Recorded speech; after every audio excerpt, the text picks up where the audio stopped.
Ready to rumble? I'm also ready to frenzy and Thanks. ravage and ratbat. Eject. Operation interference. Too much energy. Hooray! You're Silverbolt.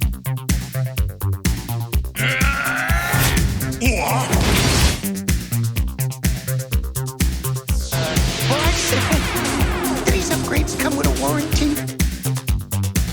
Blah blah blah blah. Beast Wars once and for all. Titor, what have you done?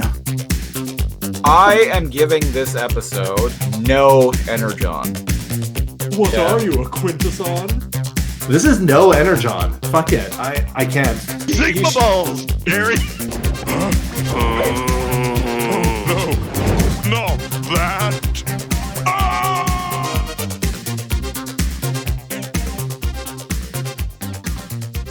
Welcome back to Too Much Energon, episode 90. Your 90. favorite podcast. 90? Yeah, episode 90. That's like 10 less than 100. Yep, the countdown to episode 100 of Too Much Energon begins right now, baby.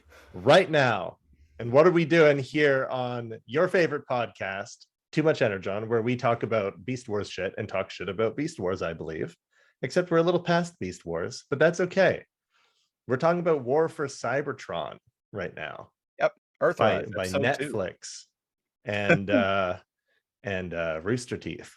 And right now we finished Siege, and right now we're on episode 2 of Earthrise. It's a journey. A journey in the separate ways or don't stop believing kind of way. Oh, you. Oh, me. Oh, Before I get you. into that, though, how are we doing, Cal? We're doing some things. Doing some things. Hiding from the sun. Yep. Yeah. I'm currently like sweating like a hooker in church right now because it is so just god awful hot. I'm a little lucky right now. I've barred myself off from the laser cannon outside. I'm sure I'll be fine. The death ray in the sky. Yeah, I'm sure I'll be fine. Speaking of temperatures, I got into a little bit of a weird research journey yesterday. So I was laying in bed and I opened up the Maps app on my phone and I was just like, I zoomed all the way out so it was actually just a globe. Like you could see the entire Earth. So and I was like flipping around, just looking at the planet because I do weird things You're like just that. checking things out. Just checking things out Yeah. live via satellite. And I came across this like small cluster of islands a few thousand miles north of Antarctica randomly. I'm like, and on the map, it even had the name of a settlement, Poro France, because this cluster of islands is owned by France. And I'm like, what the fuck is this? Right. So I zoomed in, and this cluster of islands is called the I'm probably butchering this pronunciation, but the Kerguelen Islands, Okay. Okay. also known as the Desolation Islands, and they do indeed have a French-owned settlement, mostly comprised of researchers and military, about 100 people. And I started reading up about these islands, and I got really fascinated by it. Okay. Okay. So where are these islands at? Where are these mysterious? And you just stumbled upon them? Just stumbled across it. I found this small cluster of islands like in the middle of nowhere in the Indian Ocean, and I'm like, what the fuck are these? They're about 2,000 miles away from Madagascar. But yeah, anyway, so I got in this like big rabbit hole of just reading about these islands, and like reason why we were talking about temperature.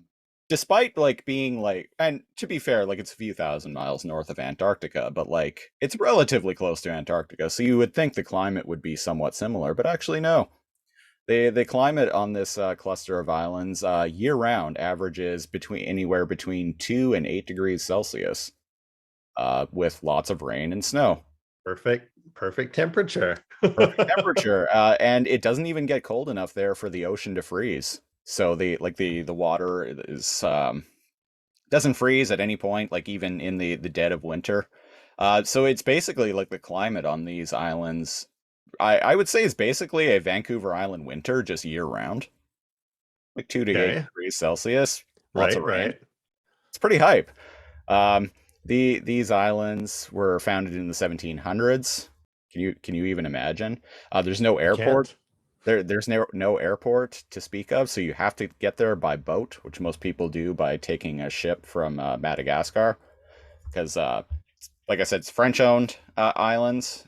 So like most of the researchers are from France, so they like fly from France to Madagascar and then take a ship from Madagascar to these islands. Okay. I'm Huh. not sure, I'm not sure how I'm long. presuming that during the pandemic, Madagascar hasn't shut its ports down. I should hope Remember not. that game? What game? What was that game where you like made a virus and you tried to like take over the Oh, entire planet, but uh, Plague Inc. Plague Inc. Yeah, and it's like, oh geez, the only way to get into Madagascar is through port. And Right. the memes from that game, like President Madagascar, like a man in Canada is coughing, shut down everything. Yeah, well, perhaps I was wrong about flying to Madagascar, but anyway, the Madagascar is involved in the journey somehow. Well, I'm gonna do some research now. Oh, Some okay, we're going in some real quick journalism. some But quick yeah, legitimate journalism. you boat from Madagascar. How long? Okay, let's continue this journey. Do you know how long it takes to get to these wild islands you found? Oh, uh, Air Madagascar services the island's many regional airports, so you can fly into Madagascar. Okay. Yeah, it's just that Plague Inc. game where it's like, oh, the only way you can infect it is with seaborne. Right. Weird. Anyway, so these islands are actually home to several native species. There's a unique form of wild sheep that lives there. There's Oh man, reindeer. There's feral rabbits live there. And there's even a large feral population. rabbits. Yeah, That sounds there's, great. there's even a large population of feral cats on the island that were And this introduced. island's called The Kerguelen Islands,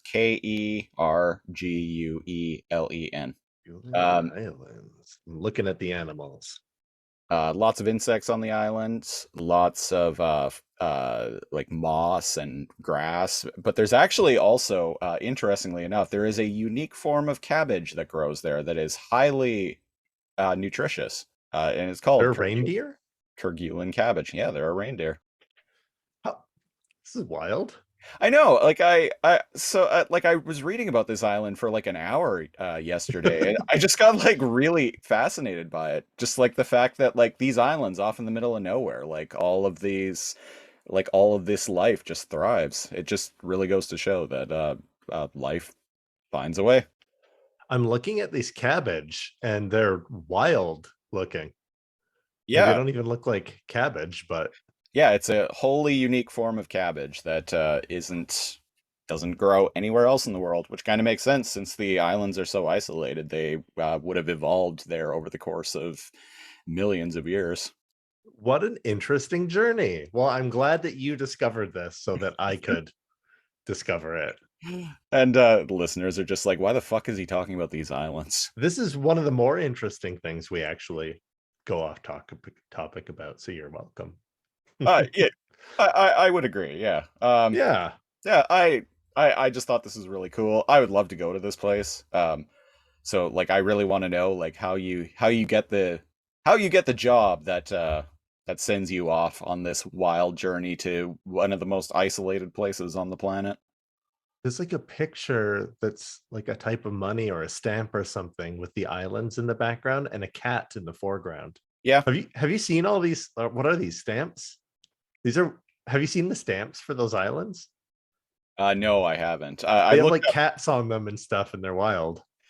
Huh. I did look up pictures of Port au Royal or Port au Francais. Poor old Francis. Port of France. this place looks cool. Yeah, I must say. I've looked at pictures of the settlement there, and like it looks pretty neat. There are like buildings and big like supply crates and Really interesting waterfalls and yeah, and apparently something to do with like the chemicals in the surrounding water like does something to like the sky at night at certain times of the year, like makes it a unique color. even more reason for us to go. Yep. So listeners, subscribe to the Lasercomb Patreon so me and Cal can Exactly. someday afford. I was gonna say we're gonna need a lot of subscribe to fund our scientific expedition to visit this island, please. And I assure you, we will document the journey and upload it to YouTube when we get For back science. after like 6 months. For science. For science, damn it. And for, Oh, for your listening pleasure. But also, speaking of science, but not really, I got some new toys. Haven't talked about new No. Transformers on the show No. for a while. All right, what do we got? These were sent to me in the mail by Lady Glitch, so big thank you to her for that.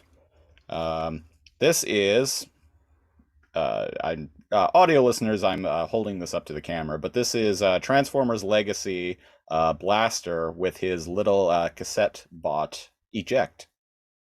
He's currently, there he is. yeah, he's currently, And I presume Eject transforms and fits inside. he does, yeah, he's in robot mode. This is how I'm going to be. Blaster is going to be one of the rare figures that I actually display in his alt mode. Usually I display them in robot mode, which I mentioned before. But Blaster I'm going to display in his alt mode with, and I have him, I have his like tape deck open, and Eject is in robot mode kind of emerging. So that's how I plan to display him. There you go. Really cool figure. I was really, haven't been able to find one locally. So when she was able to find one in her neck of the woods, I was really excited.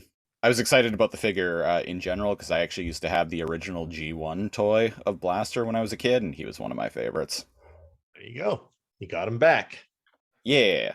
And she also sent me a Transformers Bumblebee Studio Series 86 cup figure.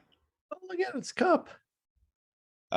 I actually have the Studio Series 86 cup figure, but the Buzzworthy Bumblebee reissue of it is actually a redeco with a paint scheme that more closely resembles how he looked in the movie. Because weirdly enough, the Studio Series 86 version didn't. I don't know. What are you gonna do? What are you gonna do, man? What you gonna do when Megatron? It's mercenaries come. What are you gonna do when Megatron genocides you? Yeah, anyway, episode 90 of Too Much Energon. This week, as mentioned at the top of the episode, we're talking about Transformers War for Cybertron Earthrise, Chapter 2. Chapter 2. Yeah, this is a bleak episode. This episode has some truly things that I found truly horrifying in it. They really went. They didn't shy away because I'm always like, oh, this is fun for the whole family, but like, wow, like this is the most evil version of Megatron, huh? Yeah, depicted on screen, I imagine. I would probably not let young children watch this show, to be honest. That's what I mean. I haven't read like a ton of Transformers comics or whatever, but I'm pretty sure this is the most like genocidal and murderous and insane depiction of Megatron. Right. So the episode opens with the Ark in space and the Mercenary Faction that we were briefly introduced to at the end of the last episode. They're just chilling. They're turning the lights back on. Yeah, powering everything up.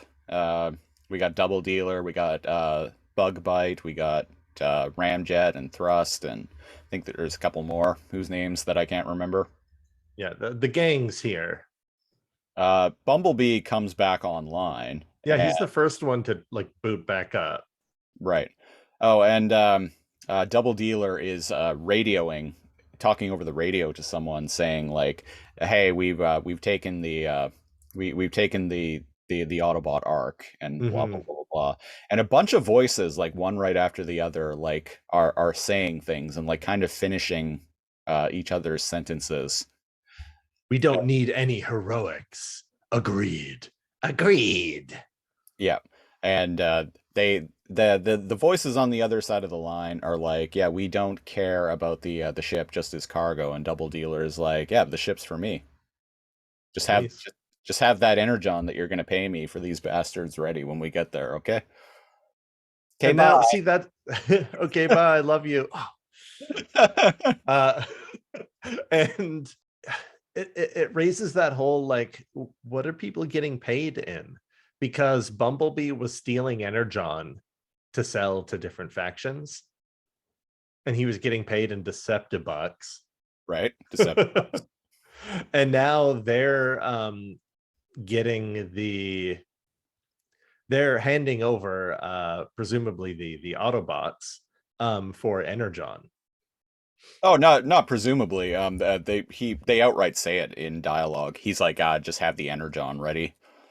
So Right. they are, and so they're being paid specifically in energon. Yeah, and it's, I guess Energon's hard to come by. I bet Bumblebee feels silly for selling so much of it.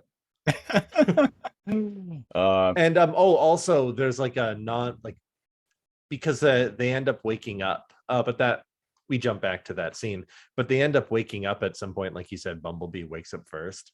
Bumblebee wakes up first. He tries to he and he's in shackles. He tries to like choke out Bug Bite, which is funny because Bug Bite is just a white redeco of the Bumblebee mold. Yeah, and they were like, which one of them is like whatever? And they're like, oh, the ugly one over there. And that's a reoccurring joke. Yeah, yeah. Because the Quintesson that they run into later says like silence the ugly one or something like that. And he's like, come on. Oh, come on. Yeah, yeah. And Bug Bite later on in this scene is like, huh, yellow. Yeah. Yeah. Because Bug Bite is like he's kind of a gray in this show. I used to have the toy, but he broke. The toy was white and black.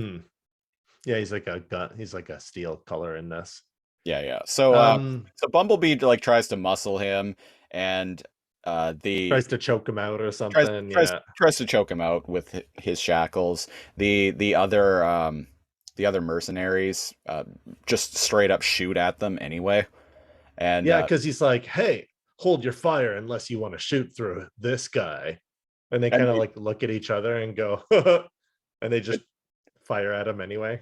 And they just fire at him anyway. And then there's a line that I actually made me laugh out loud. Bumblebee is like, what happened to honor amongst thieves? And Double Dealer is like, we sold it to the highest bidder.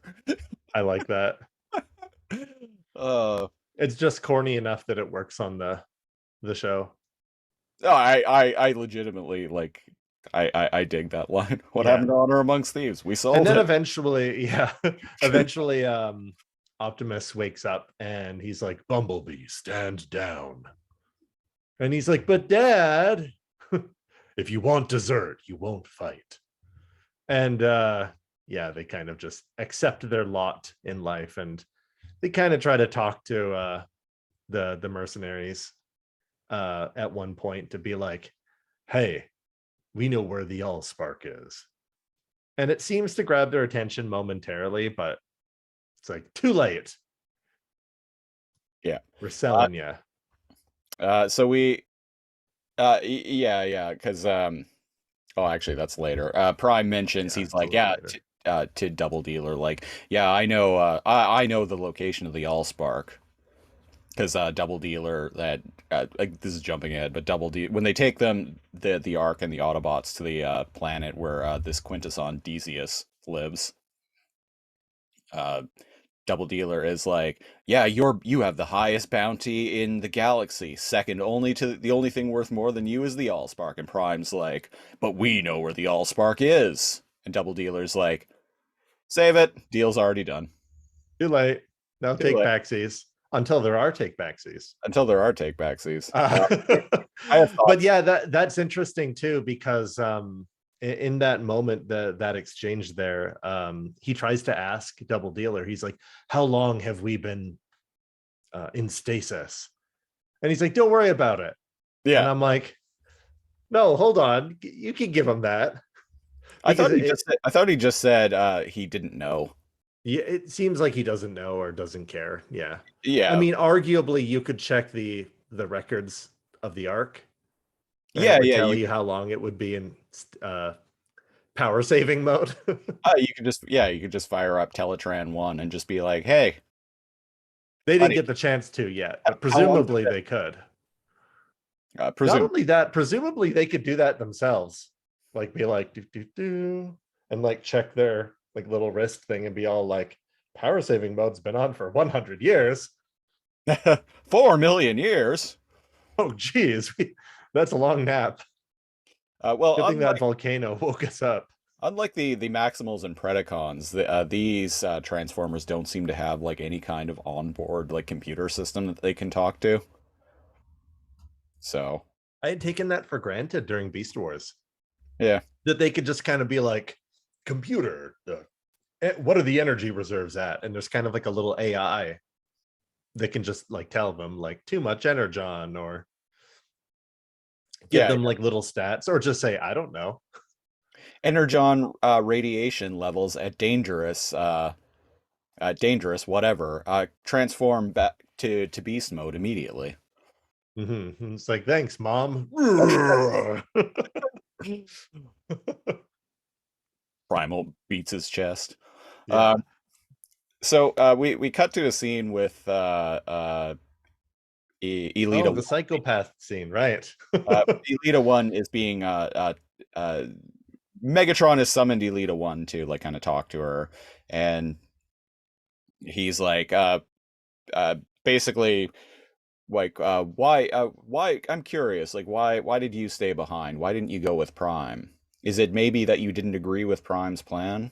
Because Prime is the one who's like really doomed us all. He's forced my hand into sacrificing my own people for Project Nemesis. He forced my hand to press the gas chamber button. Yeah. He just no, Prime, stop. Oh geez. Yeah, it's but his she's fault. not buying it. It's all Prime's fault. Like, I wouldn't have had to have murdered my people if Prime hadn't thrown the Allspark into the space bridge. She doesn't even argue with them. She's not like, well, Prime only did this because you. She's all like, is that Magnus's head? And it's like, well, I like to have people of strategic value around, like yourself. Right.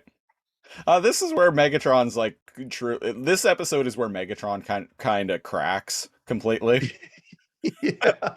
But like, there's no moment where it happens. It's just Elita 1 is like, oh, you're okay. You're beyond reasoning with, like, you're actually insane. Well, and she says to him that like I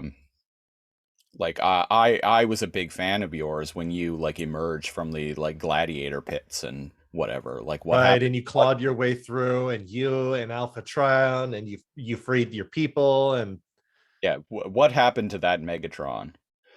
And Megatron's like, well, it's too late for all of that. She's like, no, it's not. You could join us.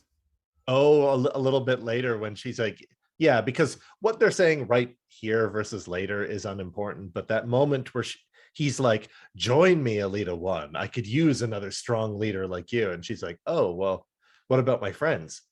Because she doesn't say no outright. She's like, well, how about like Jetfire and the gang? And he's all like, ugh, I only want you, sister. And she's like, nah, but like, you Listen, could join us.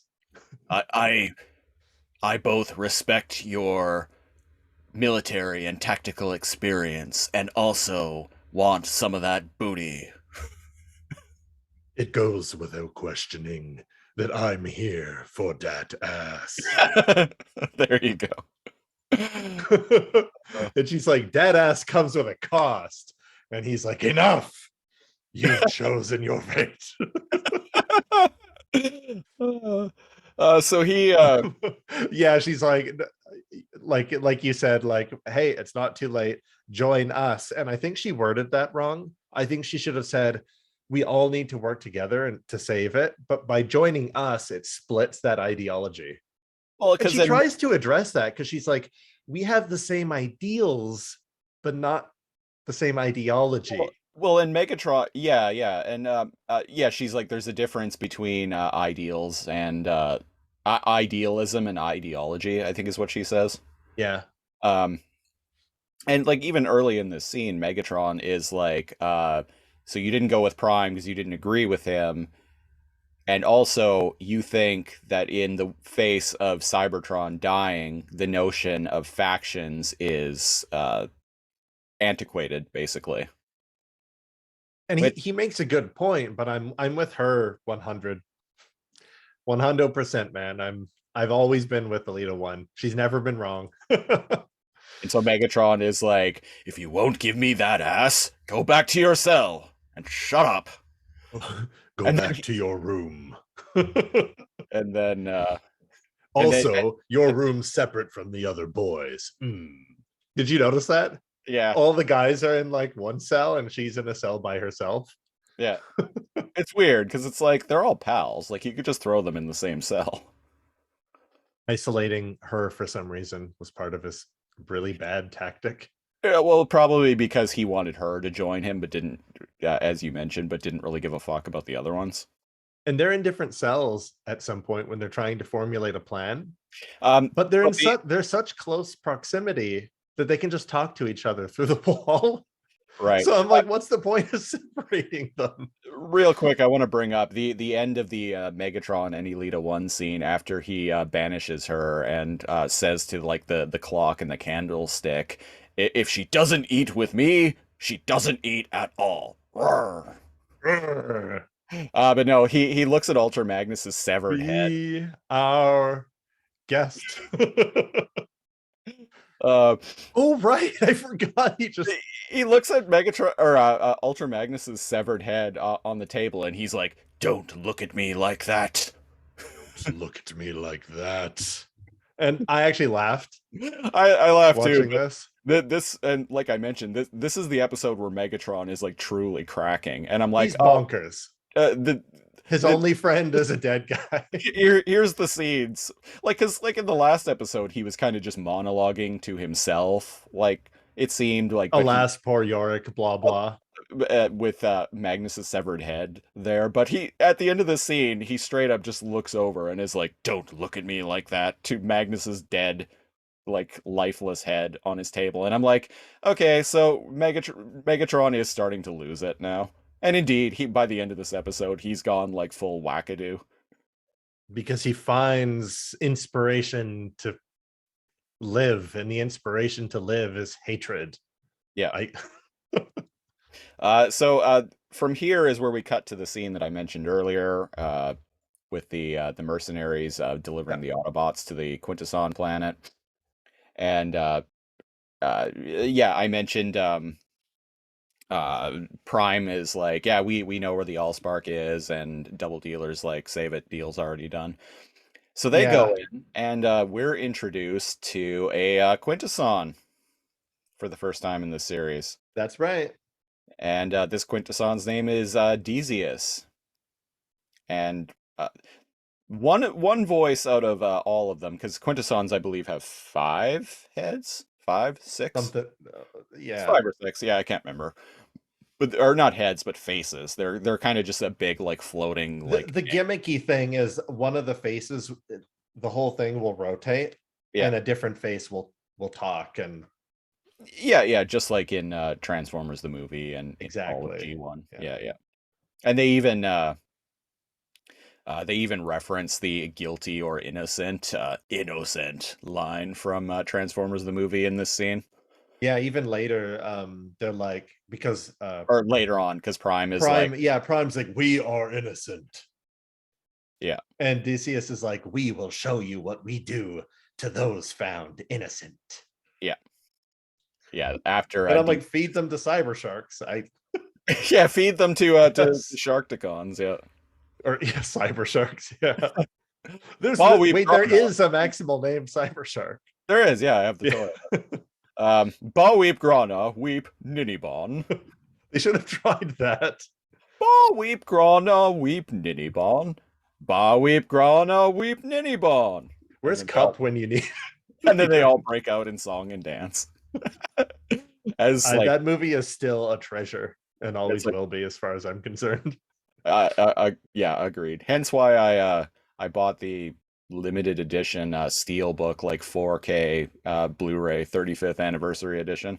Hell yeah! But there's no Ball Weep Grana Weep Ninibon going on here. No. So Decius, one voice of Decius is more prevalent than the others. It's the most reasonable of them. Oh, the back patting one, who's like, "Hey guys, check this out. I'm the one Right. that freed you guys." Oh, Yeah. I know, pretty impressive, right? Yep. Well, Neil, suck my dick and thank me. And Yeah. then Prime's like, it's funny because the it just stops for like 5 seconds, and he's like, "What do you want? A standing ovation, dude?" I can't remember the exact line, but he's like, "I mean, if you freed us and you broke our shackles, why are we in shackles, bro?" There's a bit in this scene where he that I'll point out in just a second. So Decius is like, you were a race created to be slaves to the Quintessons, but one noble magistrate freed you, gave you the ability to transform your destiny. I am Decius, liberator, breaker of shackles. And then the Mother of dragons. I kind of got those kind of vibes, yeah. And after he says breaker of shackles, the camera the camera cuts to a shot shot looking up at Prime, focusing on the fact that he is shack bound right now. I'm like, that's a good bit of visual storytelling right there. And again, it shows anybody that watched like the Transformers the movie, 86, the movie, knows that like The only Transformers movie that exists. exactly knows that the Quintessons somehow, despite being a precursor race, they're fucking insane. Yep. Like they every depiction of them has been like wackadoo. Right. And indeed, this guy's like, "Thank me." No, hold your applause, everyone. And again, it's just this funny like shot of like Prime standing there being like, So "Cool story, bro." So, Mr. Breaker of Shackles, why am I shackled right now? What do you want with me? And so Decius's various faces are Yeah, all, what does he want? what They need to come to a consensus again, and we don't find out. we don't find out what it is Oh, they're after. right. Yeah. So Decius's various faces and voices are all kind of arguing with one another about like what to do with Prime and the Autobots, whether to pay the mercenaries or not, which is pissing off Double Dealer. Oh yeah, he's just sitting there. He's like, "Decius, where's my money?" And the rageful voice of Decius is like, Shut your mouth. yeah, shut your mouth. Like, be grateful. We don't want to pay you. Be grateful that you're even still alive. And then the reasonable one is kind of like, no, we've already discussed this, and we've come to like, you'll get your money. Like, we've come to a consensus. And Yeah. they all start bickering, and they're like, "Okay, well, pardon us. Hold your horses, everyone. We need to go get consensus again." Yeah, And they like go off to an arguing room. yeah. One of the faces of Decius is like, by God, these Transformers show complex reasoning skills. Right. But there's a benevolent faction. What do we do? And one of them is like, "Execute them. They're too dangerous." yeah. So Decius is like, a new consensus must. When Prime is like, so what the fuck? What the fuck are we doing here? What do you want with us? Decius is like, all in due time, a new consensus must be reached. Okay. And the Autobots are taken to this room where it's like this like circular room with this It's like the same chamber from the Transformers movie. well, Kind of. uh, not really, because in No. that movie they were just put in prison cells, but here they're put in this room with this circular device that like locks their energon shackles. Oh, right, in the circle. I was thinking of the circle before they like drop them down into the Sharkticons, Oh yeah, the Sharkticon because they thing. come up from in a circular thing where they were Right. being held, and then they get like locked into this. Is this just like the prisoner room? Yeah. I was I hoping that there'd be Sharkticons. There aren't. No, there aren't. There are plenty of what are known as Dezius drones, which I actually have the toy of. Oh, I bought it's a redeco of War for Cybertron Siege Ironhide, and the only reason why I bought it is because the color scheme of the toy is really cool. hmm. So I'm like, What are hey, they, like purple and green or something? uh, white and black. No, it's white and black. I don't Yeah, even remember these guys. Oh, right. they show up later on. Right. If you're at all curious, just Google War for Cybertron Dezius drone, the toy. I really like the paint scheme on it. So anyway, Yeah. But the Quintesson is scene is kind of just the most boring of the episode. And that's not to say that like the episode's like boring or even that's boring. It's just I'm kind of like having like, how has this person lived this long and become this powerful being this insane? This Right. individual with like 6 personalities. I'm guessing it's probably just something that is like built up over time. But indeed, speaking of like like 5 or 6 personalities, the Rageful one. So the Autobots are the Rageful one does something horrifying. So the Autobots are like talking about like, oh, like how are we going to break out? And Prime Prime's is weird. He's like, hey, Bumblebee, chill out. Calm your circuits. As long as Decius is still contemplating crap, we get to live. And I'm well, like, yeah, but that doesn't help come up with a plan. no, but he's like, yeah, Decius's various personalities seem at conflict with one another, and we can use that to our advantage. He doesn't really say Yeah. how, but and indeed, it doesn't really matter. It And doesn't even matter. Yeah. so this is kind of this is kind of a pointless scene in a way, but we do hear because Bunch of it screaming. doesn't even matter because we do hear a bunch of screaming, and they're like, all the Autobots are like, what the fuck is that? Even the mercenary faction, who's like kind of chilling, waiting for their money. They're Right. like, hey, wait, we hear it too. Yeah. And so we cut to the Decius cutting their faces off, and there's like the faces like fall to the ground, and there's more faces, and there's like green blood and shit. This is One nightmarish. even is like begging. They're like, no, we must come up with a peaceful. Oh God, it hurts. It hurts. I'm exaggerating, but like it's literally showing.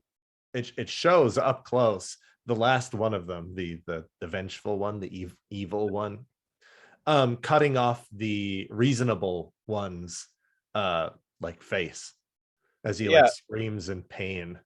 Yeah, this scene to me is nightmarish. I got to be honest. It And, is like if you can put yourself, suspend your disbelief and enter it into the episode like I did and you did. That's fucked up.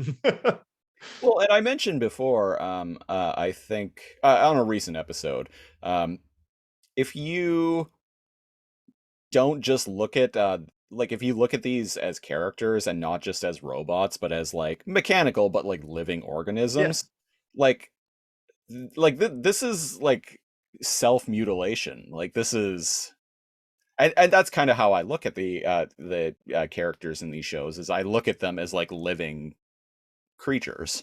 Yeah, exactly. So yeah, this was I remember when I first watched this about a year and a half ago. This was kind of horrifying to me. I had just kind of like breezed through all these episodes when they had first come out, but now rewatching it and analyzing it a bit, I was like, Jesus Christ. Also, like, how did this happen? Did like a majority decide to cut off one of their faces, and then when that mind was lost, a majority decided to do it again until there were only two, and then the stronger of them like forced the blowtorch, the plasma cutter on them, I think the rageful one just rebelled personally. and just took control of all their like tentacles. Yeah. I didn't know they could do that, but here they Apparently. are. And as Decius floats away, the rageful one is like, consensus has been reached. I guess, yeah. Weird also that it took like how many millennia for them to do that to themselves. Well, like I said a couple minutes ago, like I feel like this is probably just like something that's been building up over the course of a very long time. Yeah. Just being an ultimate just constant disagreement. The rageful one just finally like had enough and is like, all right, time to take control of this motherfucker. It's the Quintesson seem woefully like, I guess the problem I have with them is that they seem woefully inept at doing anything. Right. Like old money, I guess, that's around, because they seemed surprised. They were like, huh? Intelligent reasoning? Huh. They possess sentience. We must execute them. No, they're a benevolent faction. How could this be? Right? And I'm like, how do you not know? What? Why is this surprising to you? Well, because the Quintessons aren't on Cybertron. They're off on like a different world, and I guess But they just like they interact with the mercenaries. Like how do they not know that they can reason like intelligent beings? It's just weird. Yeah, they're dumb. They're big dumb. Well, anyways, now they're big angry, I guess. Big aggro. Yeah, big aggro. And we talked about kind of like that scene between Elita 1 and Megatron before they're all put in like those columns to get their sparks extracted. Right. In the main stadium. And this is where we talk about this often.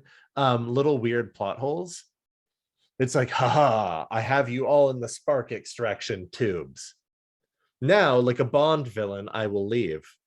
And yeah. And it was like, but you watched before when all of them got their like sparks drained and stuff, and you've been chilling here, and now it's just like, haha, think about this while we leave you for 10 minutes.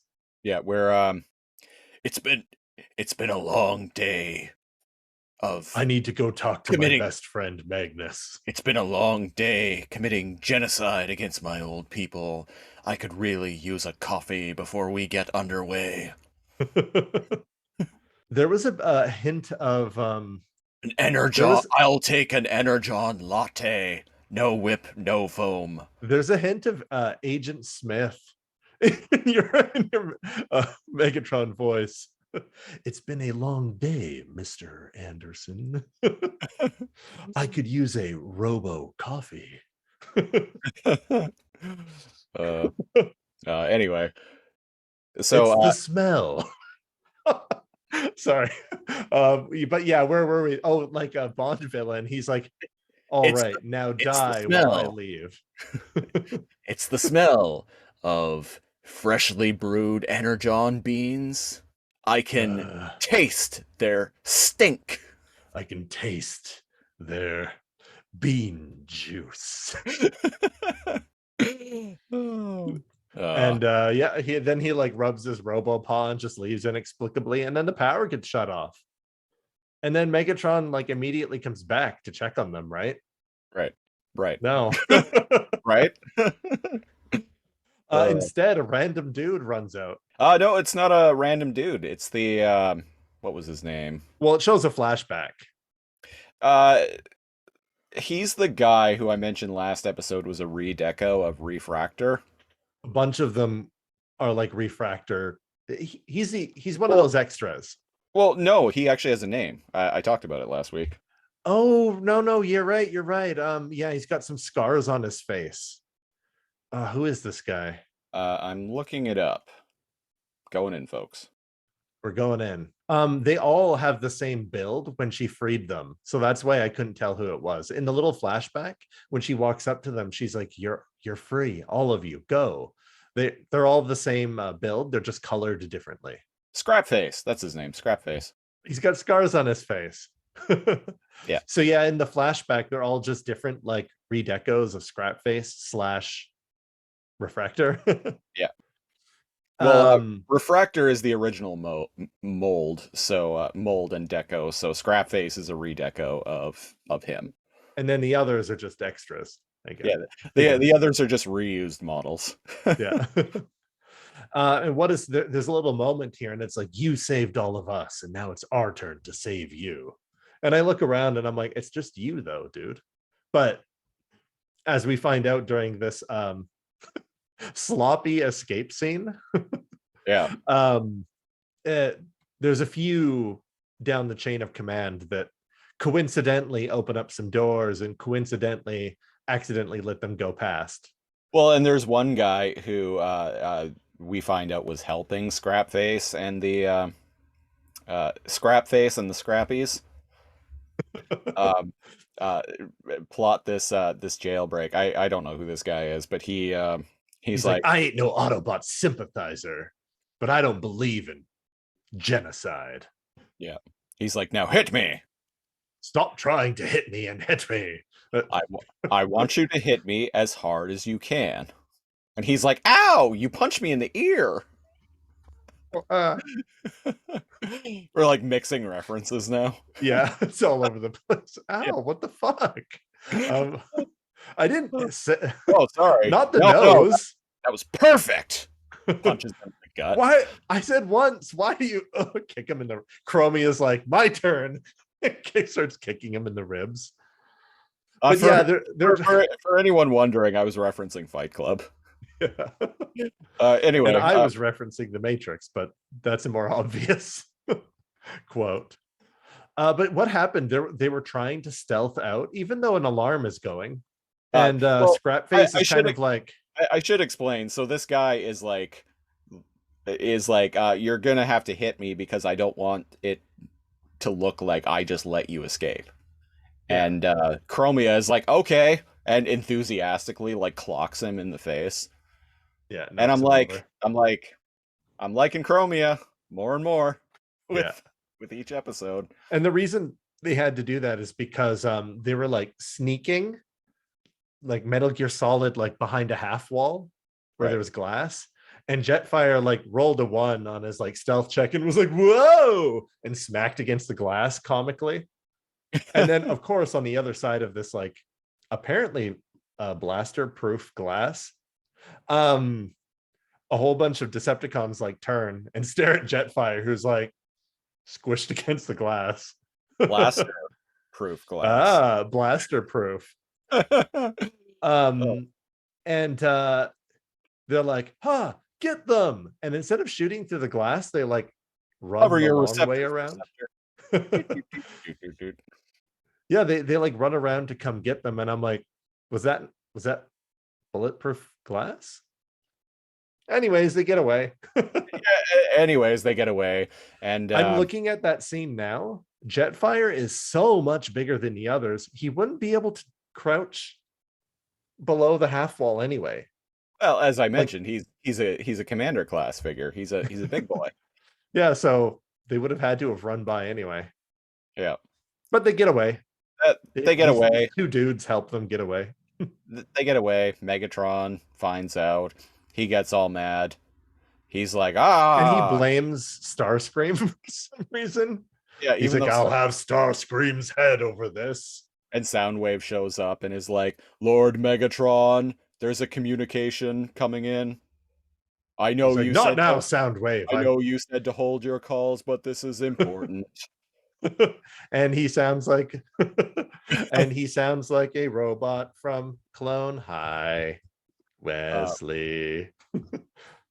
Megatron's like, not now, Soundwave, I'm busy.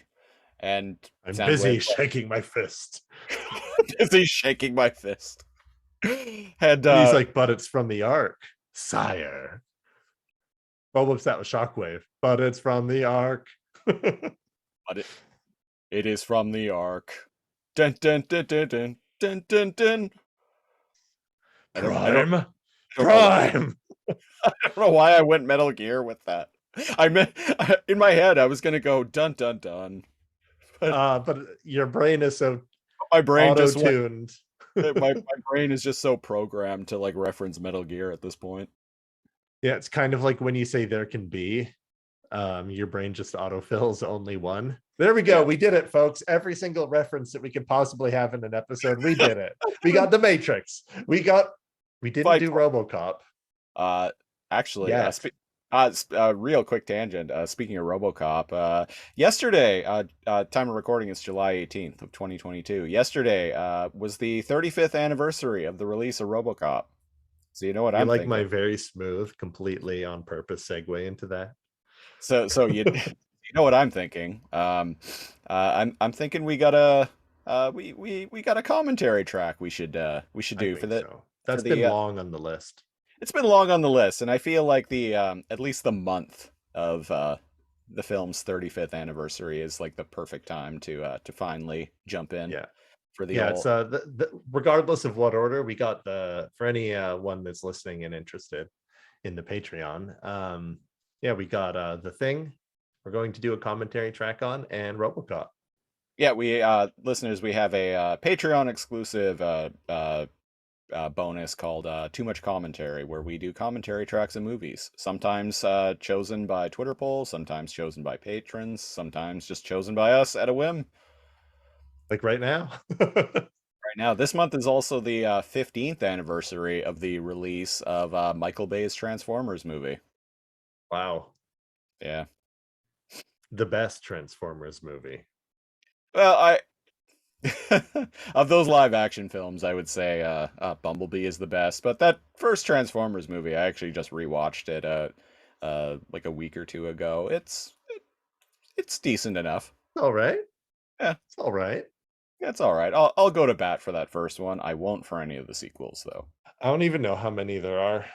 I think there's 5? there's 5 of them, and then there's Bumblebee, which is a prequel that is kind of sorta in the same universe, but it's like the X-Men movies, like Fox's X-Men movies. It's like technically they're all sequels to each other, but they break if you start like thinking about the continuity of the films for like more than 10 seconds, it starts all falling apart. Yeah, don't worry about it. Don't think about it. Just move on with the move on with the reimagining. Why do we see a teenage Emma Frost in X-Men Origins Wolverine, which was set in like the 90s or something, but then we see a full grown or it was set in the 80s, right? But then we see a full grown Emma Frost in X-Men First Class, which was set in the 1960s. Yeah, I was gonna say she found the fountain of youth. The fountain of youth, and also the ability to travel through time. And that's right, yeah. The Something fountain Ronda of youth and the ability to travel through time. Yeah, something Ronda Rousey can't do. Oh, Oh, so to give a little bit of an explanation for that, there was an interview with Ronda Rousey that I saw a few years back where some guy like asked her like, oh, like if you could, if you could go back in time and like do like blah blah differently, like what would you do Right. differently? And she like completely misunderstands the point of the question, and she just like very like obviously like kind of her face goes like, and she's like, I can't travel through time. This is a real interview. This exists. And I saw it years ago, so I'm kind of paraphrasing, but like she's like, I can't travel through time, and he's like, no, I just mean like if if you could go back and do something whatever differently, like would you? And she's like, but I can't travel through time, and he's like, okay, so let the Okay. record show that you cannot. You're saying that you cannot travel through time, and she's like, That is correct. I think she was trying to be funny, but I followed her on social media for a while, and I kind of followed like her first run in WWE there. Woman has no sense of humor. so it's Um, not her trying to be funny and being weird. It's just her. no, I think it's just her being weird. I ended up unfollowing her because she has a lot of beliefs about things that I Hmm. just don't jive with me, and I will leave it at that. Emma Frost is like the diamondy, like what wasn't her like depiction when she first showed up, like Emma Frost, like just like a chick in like lingerie? Yeah, pretty Like much. she She was just a wears like white lawn. just like a push-up bra, and it was like, what, who is this character? I Am actually I really mis like. I like Emma Frost quite a bit. She's one of my favorite X-Men characters. Um, and her and Cyclops, or I almost said Scott Hall because his name's Scott, right? Yeah. Scott Summers, but I almost said Scott Hall. Anyway, her and Cyclops were, I know for a long time, were an item in the comics after Jean Grey's death. Okay. But yeah, Yeah. the movie I'm remembering, she was just kind of pointless. She was just there as Oh, boobs. yeah, and she was played by January Jones, who is kind of a terrible actress anyway. And her character was severely underwritten in that film. I like her in the comics. I haven't liked Yeah, any on-screen depiction of her yet. She's that's who also it was. she's also like really like bossy and bitchy in the comics, which Which uh might be well, let's just say I'm a fan of Emma Frost in the comics. all right.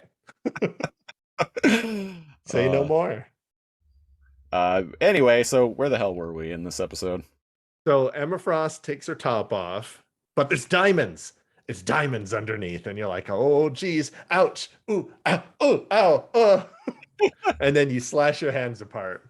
That's how she gets people, right? Is Yeah, that her superpower? Being sure. hot and like turning into diamonds.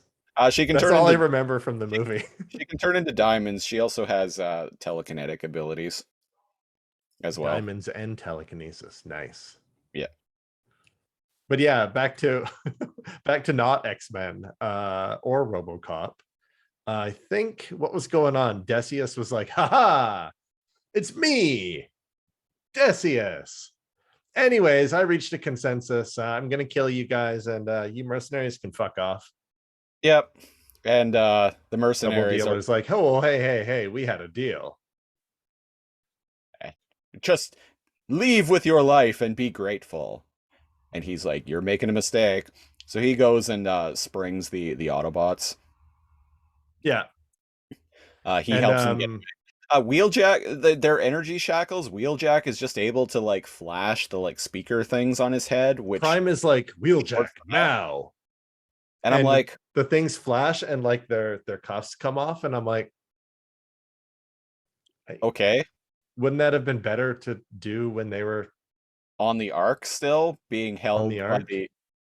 the No, mercenaries. when Decius was in like the argument chamber, maybe, or maybe Prime they were still wanted a peaceful solution.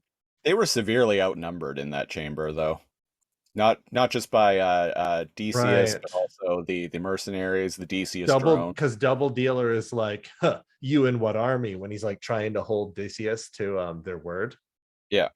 And I think she at this point, they're like, mine, you imbecile, and like all of these like these transformers just kind of like power up and like point guns at them.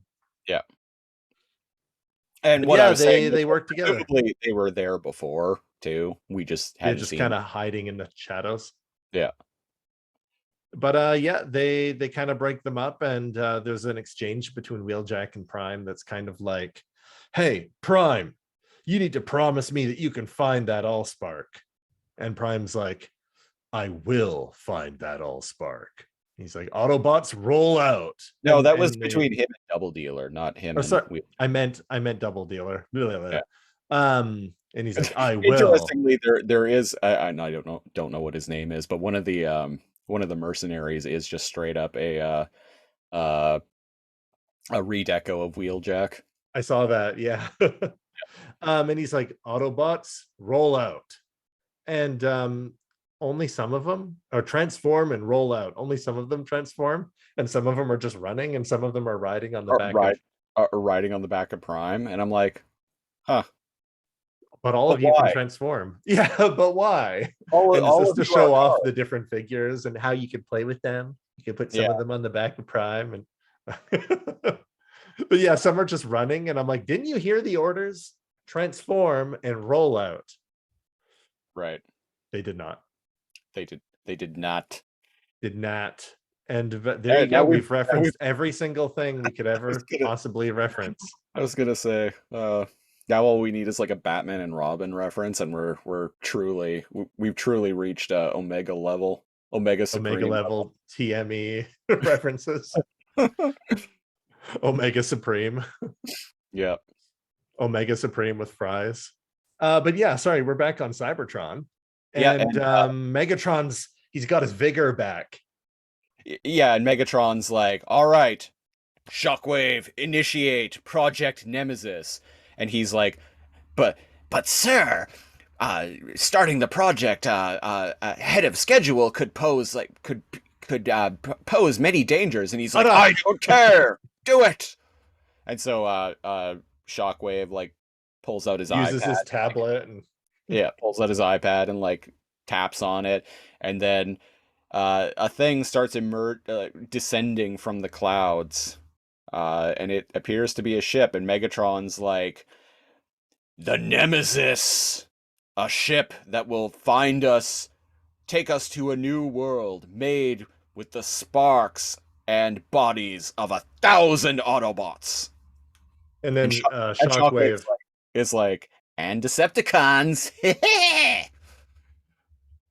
Yeah, so it's funny that Megatron forgot that part. Yeah, He's talking to his people, right? Like he's he's in Madison Square Garden addressing like the Decepticons. So he's not really forthcoming about the fact that he was taking resources from other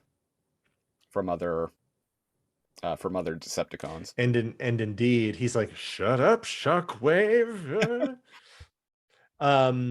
And I think it's like Starscream is like, but this was supposed to be an arc, like to help us find a new world. And he's like, no, now it's strictly for revenge. Now it has a new mission to hunt down and murder Optimus Prime. Like he's gone like full. He's gone mad at this point. And it's like, what you're saying was worth doing, and like now what you're doing, and that explains why in G1 there's only like 20 freaking Transformers. So Starscream is like, but how can we even find Prime? We don't know where he is. And Megatron is like, but I do know where he is. And we cut away to the Ark in space being followed by the mercenary ship. So it's weird. So they actually, okay, so you know what? I was like, it's weird. So the mercenaries were pissed off that the Quintessons didn't pay them, so they helped Prime escape. And Double Dealer is like, just promise me you'll find that Allspark. Which earlier it seemed like he wanted the Allspark to sell it because it's worth so much money. But then to Prime, you know what? It's a ruse. So to Prime, he's like, don't mention it. I'm happy to save you. Just promise me you're going to find the Allspark and save us all. Ah, right. But so what he's actually doing, he helped Prime. So the Quintessons didn't pay him. So Double Dealer and the mercenaries helped Prime and the Autobots escape because Prime is like Ed said earlier, I know where the Allspark is. Presumably the person who's willing to buy it for a high price is Megatron. So Double Dealer was bullshitting and let them go, specifically so they could track them and relay to Megatron where the Ark is so they can get an even bigger payday. Right. Okay, I just put it all together. in my head. Yeah, now. because I was like, why?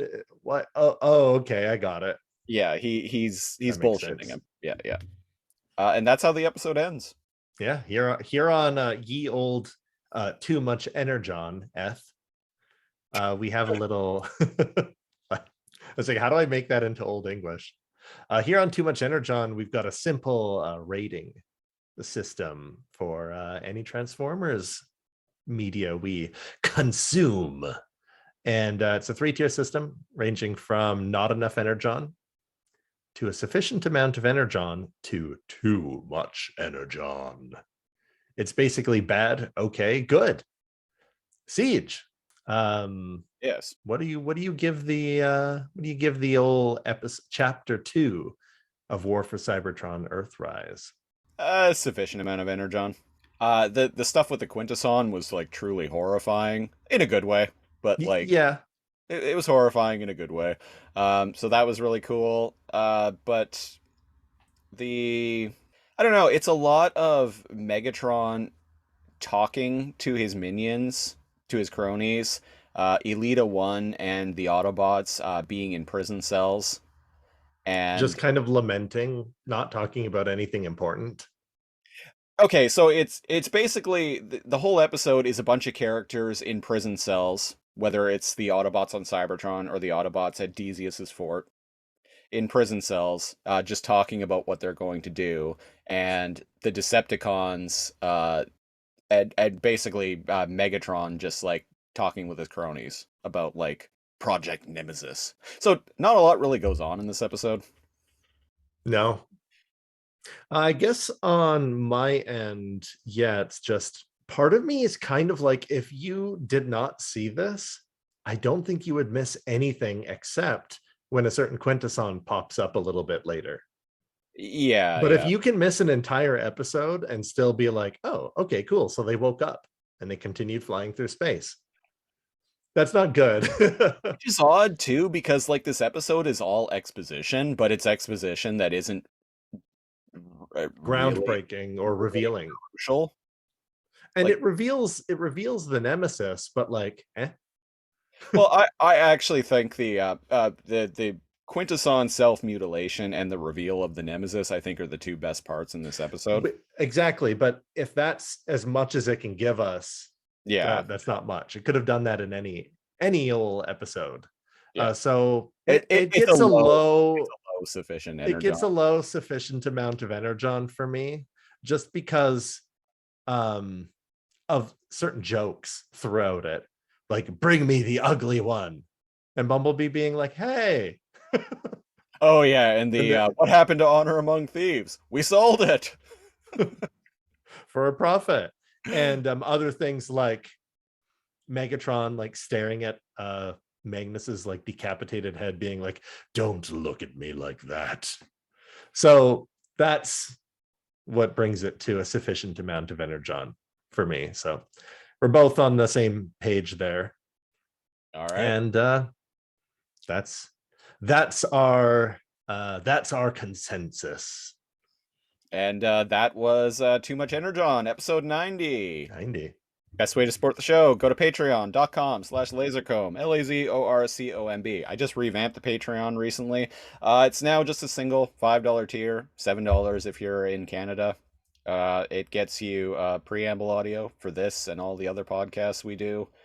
It gets you a monthly-ish commentary track and a weekly-ish news and current events program, Lasercomb Tonight, and it gets you the ability to pick a show for us to review a random episode of on our other podcast, the Lasercomb Podcast. So go check that out, patreon.com/lasercomb. Follow us on Facebook, facebook.com/lasercomb. Once again, LAZORCOMB, or you can follow me on Twitter at Lasercomb, or you can follow the show on Twitter at Too Much Energon. Cal, you are at? And I'm on Twitter at NeoCal, NEO_KAL. We'll be back next week with episode 91 of Too Much Energon, continuing on with the countdown to episode 100, to the old TME 100, where we'll be talking about War for Cybertron Earthrise, Chapter 3. And until then, I've been one of your hosts, The Siege. And I'm your other host, NeoCal.